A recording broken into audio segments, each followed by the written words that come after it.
আসসালামু আলাইকুম দর্শক মন্ডলী, আশা করি সকলেই ভালো আছেন। রাগ নিয়ন্ত্রণ একটি শিক্ষামূলক গল্প। খুব ছোট এক ছেলে প্রচন্ড রাগী ছিল। সে খুব সামান্য কারণে রেগে যেত। তার বাবা তাকে একটা পেরেক ভর্তি ব্যাগ দিল এবং বলল যে যতবার তুমি রেগে যাবে ততবার একটা করে পেরেক আমাদের বাগানের কাঠের বেড়াতে লাগিয়ে আসবে। অতএব প্রথম দিনই ছেলেটিকে বাগানে গিয়ে 37টি পেরেক মারতে হলো। পরের কয়েক সপ্তাহে ছেলেটি তার রাগকে কিছুটা নিয়ন্ত্রণে আনতে পারলো। তাই প্রতিদিন কাঠে নতুন পেরেকের সংখ্যাও ধীরে ধীরে কমে এলো। সে বুঝতে পারলো হাতুড়ি দিয়ে কাঠের বেড়ায় পেরেক বসানোর চেয়ে তার রাগকে নিয়ন্ত্রণ করা অনেক বেশি সহজ। শেষ পর্যন্ত সেই দিনটি এলো যেদিন তাকে একটি পেরেকও মারতে হলো না। সে তার বাবাকে এই কথা জানালো। অতএব তার বাবা তাকে বলল, এখন তুমি যেসব দিনে তোমার রাগকে পুরোপুরি নিয়ন্ত্রণ করতে পারবে সেসব দিনে একটি একটি করে পেরেক খুলে ফেলো।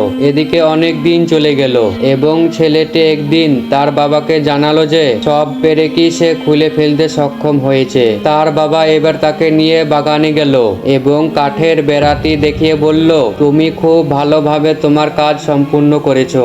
এখন তুমি তোমার রাগকে নিয়ন্ত্রণ করতে পেরেছো। কিন্তু দেখো, প্রতিটা কাঠের পেরেকে গর্তগুলো এখনো রয়ে গেছে। কাঠের বেড়াটি কখনো আগের অবস্থায় ফিরে যাবে না। যখন তুমি কাউকে রেগে গিয়ে কিছু বলো তখন তার মনে তুমি যেন একটি পেরেক ঢুকালে। পরবর্তীতে যদি তুমি তোমার কথা ফিরিয়েও নাও তখনও তার মনে ঠিক এমন একটা আঁচড় থেকে যায়। তাই নিজের রাগকে নিয়ন্ত্রণ করতে শিখো। মানসিক ক্ষত অনেক সময় শারীরিক ক্ষতের চেয়ে অনেক বেশি ভয়ঙ্কর। প্রিয় দর্শক, এই ঘটনা থেকে বোঝা যাচ্ছে যে রাগের মাথায় যেসব কাজগুলো করা হয় সেসব কাজ ক্ষতির দিকেই যায়।